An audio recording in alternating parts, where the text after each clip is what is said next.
আসসালামু আলাইকুম। দেখতে পাচ্ছেন যে পানি রাস্তার কাছাকাছি আছে। 2 দিন পানি হওয়ার কারণে এই অবস্থা। চলেন দেখতে থাকেন পানির আবহাওয়া।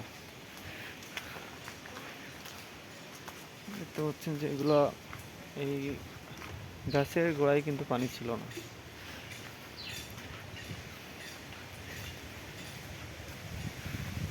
শুনছি আজকেও পানি হবে, দেখা যাক।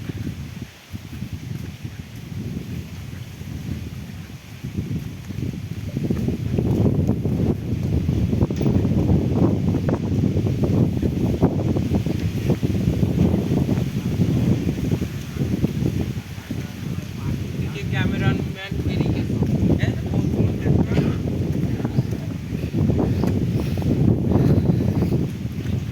পানি কিন্তু রাস্তা ছাড়া অল্প কাছে, আমার মনে হয় আর অল্প 1-1.5 হাত মতো পানি হইলে হয়তো রাস্তার উপরে উঠে যাবে এই জায়গা। ঘরের ভিতরে পানি চলে এসেছে।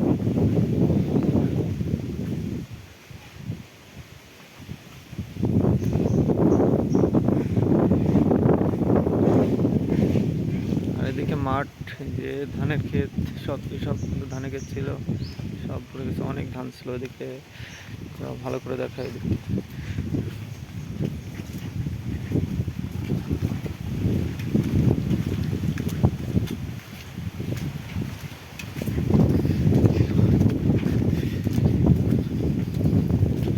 এদিকে যে কিন্তু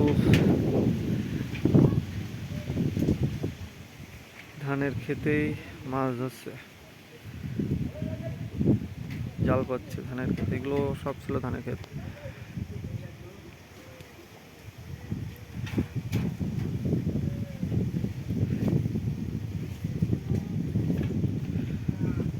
ধানের ক্ষেত, এই মাঠ, পুরা মাঠ ভরে গেছে। পুরো মাঠ মানুষের ধান ছিল। দেখতে পাচ্ছি যে অনেক দূর পর্যন্ত পড়ে গেছে।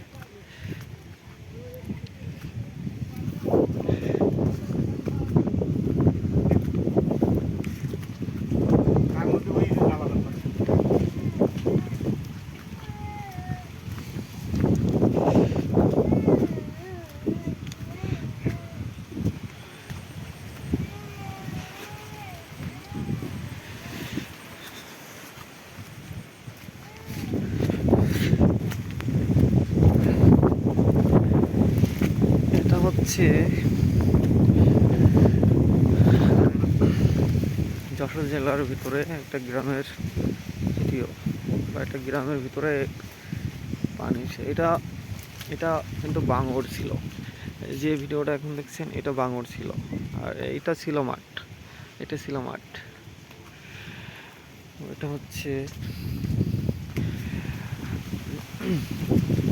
বেনাপোল, যে স্থানবন্দর বর্ডার ওর 5 কিলোমিটার দূরে। এটা হচ্ছে, এই জায়গার নাম হচ্ছে, এই গ্রামের নাম হচ্ছে গয়রা। এই জায়গাটা কিন্তু পানি 2 দিনে প্রায় 2 হাত মতো পানি বেড়ে গেছে। আর রাস্তা ছাড়া পানি দেখতে পাচ্ছেন যে অল্প। এই জায়গায় আমার মনে হয় যে 1 হাতেরও কম পানি হলে এই জায়গায় রাস্তায় পানি উঠে যাবে। যে 2 পাশেই পানি। আমার ডান হাতে বাঙর, আর বাম হাতে এটা হচ্ছে মাঠ ছিল। তো মাঠে জাল পেতেছে, বাচ্চাটা মাছ নিয়ে আসছে, দেখা যাক।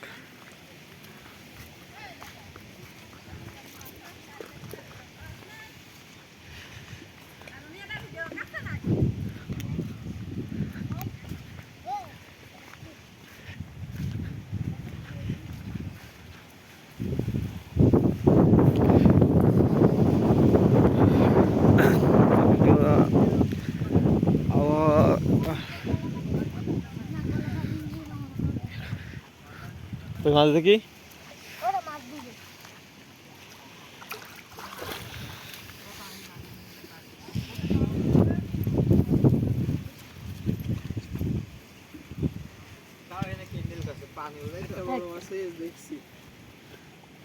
কই মাছি? কই মাছ? কই মাছ?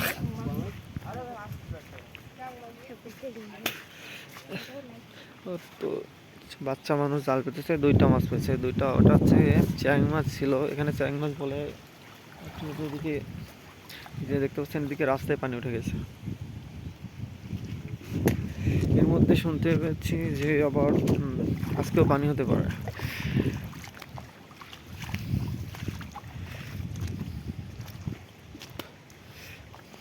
তো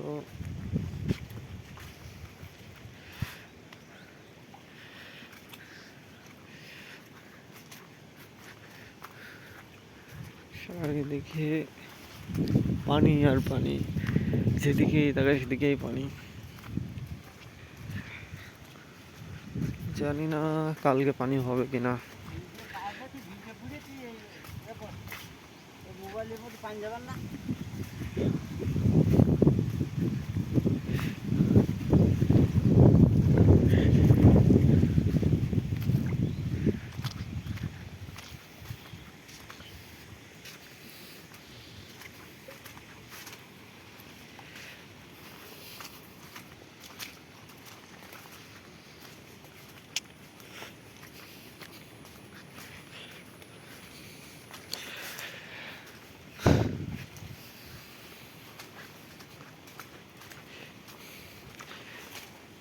পানি কাদা এদিকে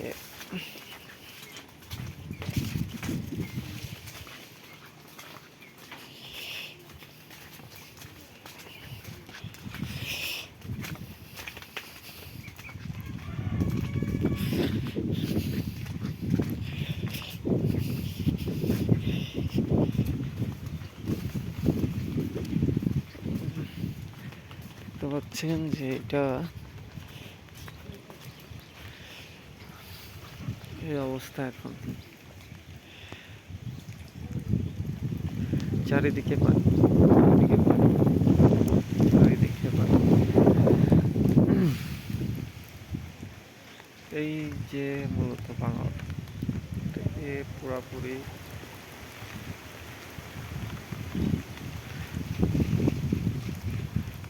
এত পানি আসার কারণ হচ্ছে এই দিকটা ছিল খাল।